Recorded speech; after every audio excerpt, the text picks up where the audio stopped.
नमस्कार दर्शकों, ऊर्जा में आप सभी का हार्दिक स्वागत है। इस कार्यक्रम में हमें जीवन के उस पहलू से अवगत कराया जाता है जो हमारे लिए बिना संदेह श्रेष्ठ है।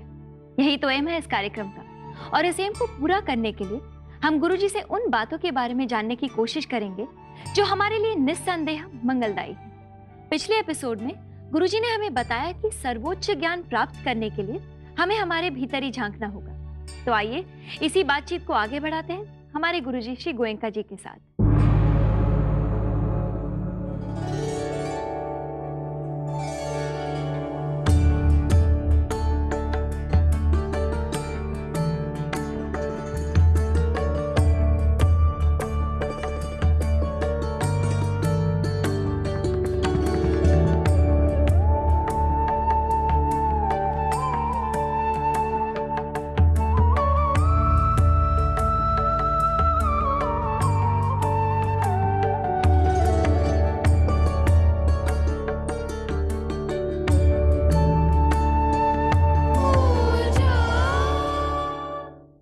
प्रणाम गुरुजी। सुखी होगी जी। प्रणाम माता जी। गुरुजी, पिछली बार आपने अपने आप को जानने की बात हमें संतों के उदाहरण देकर समझाई। आज हम आपसे जानना चाहेंगे कि हम जब अपने भीतर झांकते हैं तो हमें क्या जानकारी प्राप्त होती है? सच्चाई की जानकारी प्राप्त होती है। भीतर इसलिए झांक रहे हैं कि कोई सुनी सुनाई बात, कोई पढ़ी पढ़ाई बात, कोई कल्पना की बात वो मन में नहीं आए। अनुभव क्या हो रहा है, अनुभव क्या हो रहा है, तो भले मोटे मोटे अनुभव जो भी हों उनसे काम शुरू करते हैं। उससे गहराई आगे जाते जाते हैं। आगे कहाँ तक जाना है, ये ऊपर ऊपर के चित्त की बात को समझ लेना फिर भी आसान है। गहराइयों तक अंतर्मन की गहराइयों तक जाकर के सच्चाई को देखता है, वो सही माने में योगी होता है। अन्यथा तो ऊपर ऊपर के शारीरिक कसरत करके कुछ समझे योगी हो गया, योगी नहीं होता। तो ज्ञान गुफा जाने नहीं जोगी, आगम अर्थ कहाँ बूझे। वो समझेगा क्या? पुस्तकों के जो ज्ञान है क्या समझेगा? मानो भगवान बुद्ध की वाणी है, क्या समझेगा उसे? अनुभव पर उतरेगी, सच्चाई अनुभव पर उतरेगी तो ज्ञान गुफा तक जाना है। माने गुहाशय कहा भगवान बुद्ध ने, गुफा है। चित्त उस गुफा में, अंतर मन का चित्त इन गहराइयों में, वहां छुपा हुआ अंधेरे में, उसको देखते देखते देखते देखते तब मालूम होगा, अरे 5 अगन में पड़ी पड़ी दाज है, शीतल ठोर नहीं सूझे। अंदर जाएगा तो मालूम हो कैसी अग्नि जल रही है। 5 इंद्रियों को लेकर के जो हम प्रतिक्रिया कर रहे हैं उससे कैसी अग्नि जल रही है, अंगारे जल रहे हैं। और साधना करते करते करते वो आग बुझती है, वो अवस्था प्राप्त होती है शीतल अवस्था। उसे भगवान बुद्ध ने कहा शीतली भूत, शीती भूत होना चाहिए। हो गया, शीतल हो गया, ऐसा अनुभव हो तब तो ज्ञान सही ज्ञान हुआ, अन्यथा तो पुस्तकीय ज्ञान होकर रह गया। ये जरूरी है बेटी, अनुभव करके ही सच्चाई को जाने तो ही कल्याण होता है। जी गुरुजी। गुरुजी, ऐसा अनुभव तो अनेक संतों ने किया होगा, तो क्या और परंपरा के जो संत हैं वो भी ये भाव व्यक्त करते हैं? हाँ बेटी, जिसने अनुभव किया वो तो यही भाव प्रकट करेगा। अनुभव होगा तो जो सच्चाई भीतर की है, वो नहीं देखती इस बात को कि अनुभव करने वाला अपने को हिंदू कहता है कि मुस्लिम कहता है कि क्रिश्चियन कहता है, लेन देन नहीं। वो अपने आप को ये वर्ण का है कि ये जाति का, कोई नहीं। कोई भी जो अनुभव करेगा वही सच्चाई सबको मालूम होगी। एक संत हुआ रज्जब नाम का, तो रज्जब मन में मौज उठे, रज्जब मन में मौन उठे, मन की काया होय। क्या समझेगा कोई? अनुभव किए बिना क्या भूल गया? मन में मौज उठे तो माने आनंद उठे? अरे नहीं, तरंगे उठे। मौज तरंग को कहते हैं। मन में तरंगे उठती है, मन तरंग ही तरंग है, उस तरंगों को देखता है, तरंग उठती है। और मन की काया होए, तो जब तक विपश्यना न करे तो समझेगा क्या? क्या मन की काया हुई? ये जो मन है कैसे परिवर्तित हो जाता है। भगवान ने इसे कहा चित्तज कलाप, चित्त से उत्पन्न होने वाला ये एटॉम। तो देखेगा भीतर कैसे चित्त काया में परिवर्तित हो रहा है। मन की काया होय, यों शरीर पल पल धरे, बूझे बिरला कोय। पल पल नया शरीर हो रहा है। नष्ट होता है नया बनता है, नष्ट होता है प्रतिपल, नया होता है नष्ट होता है, नया होता है नष्ट होता है। अरे इसे कौन समझे? खाली बुद्धि समझेगा, अनुभव करेगा भीतर। ये कब होगा? जबकि सच्चाई का आलंबन लेगा। सत्य सो एक अवलंब कर आपको अपने आप का अवलंबन बना और सत्य के साथ बना, तो फिर शोध शरीर कनक की नाई। जैसे हम सोने को तपा करके शुद्ध करते हैं, ऐसे शरीर के भीतर, काया के भीतर, चित्त के भीतर जो विकार हैं, उनको तपा तपा के शुद्ध करता है, शुद्ध करता है। ये सही माने में अंतर तप है। ये अंतर तप करते हुए सारा मैल निकालना होता है। वो क्रिया है, करने पर होगा। केवल पढ़ने पर, सुनने पर, वाद विवाद करने पर मिलने वाला नहीं है कुछ भी। एक काम करने से होता है बेटी। किसी की कृपा से नहीं होता, अपने आप पर कृपा करनी होती है। जी गुरुजी, शुक्रिया। आपकी ये बातें सुनकर तो ऐसा ही लगता है कि ये मामूली इंसान के लिए बिल्कुल कठिन नहीं है। आपसे ये बातचीत जारी रहेगी, लेकिन एक छोटे से ब्रेक के बाद। एक बार फिर स्वागत है आप सभी दर्शकों का ऊर्जा में। गुरुजी, जैसा कि आप समझाते हैं कि कभी-कभी एक मामूली इंसान का ध्यान अपने गुण दोषों की ओर जाता ही है। ये ऊपरी ऊपरी गुण दोषों को जान लेना अच्छा है, कम से कम इतना तो होश रहे। लेकिन गहराई से, जहां हमारे दोष अंतर्मन के गहराइयों में इकट्ठे हैं और उन्होंने एक स्वभाव बना लिया अपना, उस स्वभाव को पलटना जरूरी है। तो उसी को ज्ञान गुफा कहा। उस गुहाशय में जाकर के सच्चाई को जानते हुए अपने आप को पलटना है, मन की जड़ों में जाकर के उसे सुधारना है। वो अपने को देखने से अपना परिचय प्राप्त करना होता है। सारी साधना इस काम के लिए अपना परिचय। अपने परिचय लागी तारी, तार बन जाएगा। काम करते करते ऐसा तार बन जाएगा, रितंबरा प्रज्ञा जागेगी। तो प्रज्ञा में स्थित हो जाएगा, स्थित प्रज्ञ हो जाएगा। खाते पीते चलते फिरते नहाते धोते हर अवस्था में तार चल रहा है। भीतर के तार को जान रहे, अपने परिचय को जान रहे, अपना अपना परिचय जान रहे, अपने जान अपन पे आप समाया, बस अपने में ही समा गया, तो भीतर ही समा गया। अरे तब ऐसी अवस्था आती है, कहे कबीर जब आपा जाना, मिट गया आवन जाना। जो अपने आप को जान लिया, ये गहराई तक जानना है। केवल ऊपर ऊपर से जान लेने से बात नहीं बनती। गहराई से अंतर मन की गहराइयों तक अपने आप को जान लिया, अंतर मन तक के विकार निकल गए, तो मिट गया आवन जाना। फिर ये आने जाने का चक्कर मिट गया, अपने आप मिट जाता है। कोई संस्कार नहीं बचा, सारे कर्म संस्कार निकाल के फेंक दिए। तो कहा आवन जावन मिट गई, जब मन मन ही समाए। भीतर जाते जाते मन मन में समा गया। अब कुछ है ही नहीं, अलग अलग कुछ है नहीं, देखने के लिए कुछ नहीं रह गया। यूं जब अवस्था आती है तो आना जाना अपने आप खत्म हो गया। जिसके लिए काम करना पड़ता है बेटी, ये प्रवचन सुन करके या प्रवचन दे करके कोई आदमी समझे कि अब हमको तो रास्ता मिल गया, हम मुक्त हो जाएंगे, होता नहीं। डुबकी लगानी पड़ती है, मेहनत करनी पड़ती है। जिन ढूंढा तिन पाइया, गहरे पानी पैठ। खूब गहरे पानी में डुबकी लगानी पड़ती है, तब मोती मिलता है। अरे भाई, डरते रहोगे तो कैसे होगा? मैं बपुरा डरता रहा, रहा किनारे बैठ के डरता रहा। मैं कैसे डुबकी लगाऊं, मैं कैसे डुबकी लगाऊं? अरे तुम गहरे पानी में नहीं लगा सकते तो किनारे के पानी पर तो लगाना सीखो, जरा शुरू तो करो। आगे बढ़ते बढ़ते बढ़ते अपने आप गहरी डुबकी लगने लगेगी।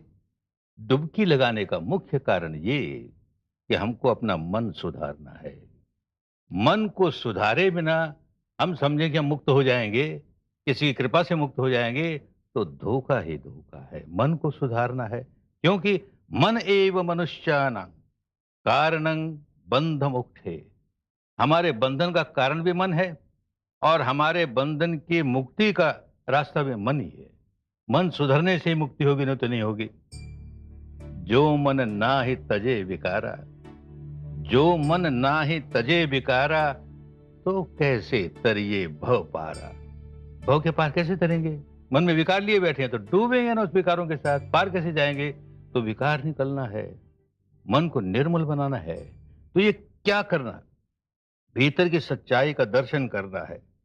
जो दर्शन कीना चाहिए, भीतर की सच्चाई का दर्शन करना है तो दर्पण मांझत रहिए। ये मन का दर्पण है, इसका मैल उतारते उतारते सारी सच्चाई सामने आ जाएगी।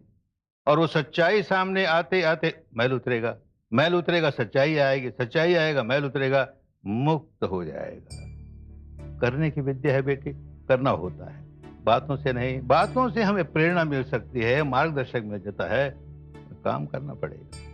जी गुरुजी, जैसा कि आपने अभी कहा कि हमें अपने आप को जानने की क्रिया कहीं ना कहीं शुरू करनी ही होगी। बिल्कुल। गुरुजी, आपसे इसी विषय में बातचीत जारी रहेगी, लेकिन मिलते हैं एक छोटे से ब्रेक के बाद। एक बार फिर आप सभी दर्शकों का ऊर्जा में स्वागत है। गुरुजी, जैसा कि आपने अभी कहा कि हम अपने कर्मों के खुद ही जिम्मेदार होते हैं। बिल्कुल। हम जिस स्थिति में अभी हैं, वो किसी और की वजह से नहीं, बल्कि खुद की वजह से ही है। बिल्कुल सही बात है बेटी। किसी दूसरे को क्यों दोष दें? किसी अदृश्य शक्ति को क्या पड़ी है कि हमको दुखी बनाए? हम स्वयं जिम्मेदार हैं। ये होश जागता है जब अपने आप को देखता है, तो पता लगता है अत्ता ही अत्तनो नाथो, मैं अपना मालिक हूं। अत्ता ही अत्तनो गति, मैं अपनी गति बनाता हूं। मेरे हाथ पे अपनी गति बनानी। होश नहीं है तो दुर्गति बनाऊंगा, होश है तो सदगति बनाऊंगा, और होश जाग गया तो सारी गतियों के परे मुक्त अवस्था तक पहुंच जाऊंगा। मैं अपना मालिक हूं, अहंकार के लिए नहीं, जिम्मेदारी की बात है। अपनी नादानी से मैं अपने मन को मैला करता हूं और दुखी होता हूं। अपनी समझदारी से अपने इस मैल को दूर करता हूं और मैं सुखी हो जाता हूं। ये सच्चाई अनुभव से जानेगा। अपने ही आप जले अपकारी, जब वो दूसरे की हानि करता है। अपकार करता है, उपकार करना, भला करना, अपकार करना, बुरा करना। बुरा करता है किसी का तो कब करता है? अपने भीतर विकार जगा के करता है, तो वो अपने आप जलता है भीतर। कभी देखता नहीं अपने भीतर कि मैं जल रहा हूं। क्रोध जगाता हूं किसी दूसरे पर, लेकिन जलने में लगा। ये अपने आप देखे अपने भीतर, तब न समझ में आएगा। तो अपने ही आप जले अपकारी। काम क्रोध दो भय विकारा, आप ही आप जले संसारा। ये दो ऐसे विकार हैं जिनमें जल रहे हैं, सारा संसार जल रहा है, पर जानता नहीं कि मैं जल रहा हूं। अपने भीतर देखे बिना कैसे मालूम हो कि भीतर अंगारे फूट रहे हैं? इन अंगारों को, इनकी आग बुझानी है, तो भीतर देखे बिना कैसे होगा? आप ही मारे आपको। कौन अपने को कष्ट देता है? खुद दे रहे हैं। आप ही मारे आपको, आप आपको खाए। आप ही अपना काल है, दादू कहे समझाए। कौन दुश्मन है हमारा? हम अपने दुश्मन हैं। होश नहीं है तो अपनी दुश्मनी, अपनी हानि करते हैं। इसीलिए भगवान ने समझाया, अगर तुम्हें दुखों के बाहर निकलना है, अगर तुम्हें इस जन्म मरण के चक्कर के बाहर निकलना है, तो अत्तदीप भवत है, अत्तदीप विहरत है। अपने आप को द्वीप बनाओ। समुद्र में तूफानें उठ रही हैं, तुम्हारी नाव कब डूब जाएगी पता नहीं। तुम्हें कोई द्वीप चाहिए जिसमें तुमको शरण मिल जाए, तो अत्तदीप विहरत है। अपने आप को द्वीप बनाओ। अत्त शरणं, अपनी शरण लो, किसी और की शरण नहीं। न अन्य शरणं, कोई और शरण देने वाला नहीं है। अपने आप की शरण लो, मुक्त हो जाओगे। गुरुजी, अब हम आपसे उस अगले मंगल के बारे में जानना चाहेंगे, जिससे हमें ये कुशलता प्राप्त होगी। हाँ बेटी, अगला मंगल बहुश्रुत होना, सुन करके बहुत ज्ञान प्राप्त कर लेना। यही नहीं होगा तो आगे कैसे बढ़ेंगे? सामान्य ज्ञान तो प्राप्त होना चाहिए ना। उसे गुरुजी। बहुश्रुत कहते थे। जी गुरुजी। गुरुजी, इस टर्म को आप विस्तार से समझाएंगे? श्रुत माने सुनना। जो ज्ञान सुन करके प्राप्त हो वो बहुश्रुत। देख करके प्राप्त हो उसको भी कहेंगे बहुश्रुत। पुराने जमाने में लिखने की, पढ़ने की उतनी सुविधा नहीं थी, उतनी सरलता भी नहीं थी, कठिनाई थी। तो ज्ञान एक गुरु अपनी वाणी में कहता है तो उसे सुनते हैं, और सुन करके फिर याद करते हैं। इसी प्रकार की परंपरा चलती थी। तो इसीलिए अपने आप पुराने ग्रंथों को श्रुति कहा, और उसके बाद लोगों ने याद किया तो एक शब्द चला स्मृति। श्रुति और स्मृति, सुनो और याद करो, सुनो और याद करो।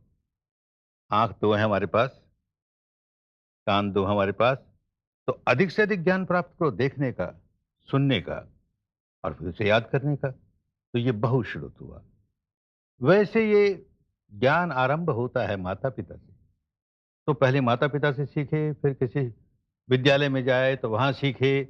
ये बहुत आवश्यक है। गृहस्थ के जीवन में सुख प्राप्त करने के लिए, सफलता प्राप्त करने के लिए ये विद्या प्राप्त करनी आवश्यक है। नहीं तो क्या होगा? न शोभते सभा मध्य हंस मध्य बको यथा। नहीं तो जैसे हंसों की टोली में एक बगुला बैठ गया तो कहां शोभा, उसको शोभा नहीं मालूम होगा, अशोभनीय होगा। ज्ञान जितना बढ़े उतना ही जीवन सफल होगा, उतनी ही सुख संपदा प्राप्त होगी। तो ये सारे ज्ञान, इसके अतिरिक्त इतिहास है, भूगोल है, विज्ञान है, साइंस है, टेक्नोलॉजी है, ये सारे भी पढ़ने चाहिए। सारा श्रुत में आता है। श्रुत ज्ञान है, बहुश्रुत हो, बहु ज्यादा से ज्यादा ज्ञान प्राप्त करे, सुनकर पढ़कर। गुरुजी, ये तो अत्यंत महत्वपूर्ण बात आपने हमें बताई। अब वक्त हो रहा है दर्शकों के प्रश्नों का, तो दर्शकों कहीं मत जाइएगा, लौटते हैं तुरंत। एक बार फिर आप सभी दर्शकों का ऊर्जा में स्वागत है। दर्शकों, आपसे हमें जो प्रश्न प्राप्त हुए हैं उनके उत्तर हम अभी गुरुजी से पाएंगे। गुरुजी, पहला प्रश्न पूछ रहे हैं जगन्नाथ पुष्टि जी हांगकांग से। वो पूछते हैं कि मुझे एक बात समझ में नहीं आती, हर घर में सास बहू का झगड़ा चल रहा है, ये बताइए कि सास में दोष होता है या बहू? बेटी, जहां झगड़ा चलता है तो समझ लेना चाहिए दोनों में दोष है। ये झगड़ा कैसे होगा? हमेशा सास कहेगी बहू में दोष है, बहू कहेगी सास में दोष है। दोनों अपना अपना दोष देखना शुरू कर दें भीतर, दोष के बाहर निकल जाएंगे, झगड़ा समाप्त हो जाएगा। झगड़ा इसीलिए होता है कि दोष है और हम अपने दोष को स्वीकार नहीं करते, किसी अन्य के दोष को बढ़ा चढ़ा करके देखते हैं, झगड़ा होता है।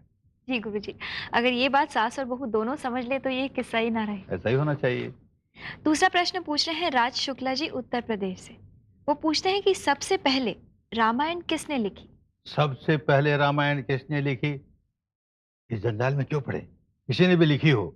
सच्चाई ये है कि समय बीतते बीतते अनेक कवियों ने, अनेक लेखकों ने उसमें बहुत कुछ जोड़ा, बहुत कुछ छोड़ा। उस जंजाल में हम नहीं जाएं। जहां जहां जो बात धर्म की बहुत अच्छी लगे उसे स्वीकार करें, जो नहीं अच्छी लगे उसकी निंदा नहीं, जो स्वीकार करने योग्य उसे स्वीकार करें और वैसा जीवन अपने जीवन में, वैसी बात अपने जीवन में उतारने का काम करें। ये काम की बात है। जी गुरुजी। गुरुजी, अगला प्रश्न पूछ रही हैं राधा बैनर्जी कलकत्ता से। आज जितने भी सत्संग वाले हैं, माने जितने हिंदू धर्म के लोग हैं, वे सब कृष्ण को ही मानते हैं, राम को क्यों नहीं? ये उनसे पूछो। बेटी, राम को माने कि कृष्ण को माने, केवल मानने से होगा क्या? हम उनके जीवन में कोई आदर्श है, अच्छी बातें हैं, उनको हम धारण करना शुरू कर दें तो काम की बात हुई। राम के जीवन के आदर्श अपने जीवन में धारण करें, कृष्ण के अपने धारण करें, ईसा मसीह के धारण करें, बुद्ध के धारण करें, महावीर के धारण करें, तो कल्याण की बात हुई ना। धारण करना आवश्यक है। शुक्रिया गुरुजी, उम्मीद करती हूँ कि राधा जी आपकी बात जरूर सुन रही होंगी। गुरुजी, अगला प्रश्न पूछ रही हैं गौरी जी पुणे से। आप जातिवाद की इतनी बड़ी निंदा करते हैं, लेकिन आपने समाज में महिलाओं पर जो अत्याचार होते हैं उनके बारे में अभी तक कुछ नहीं कहा।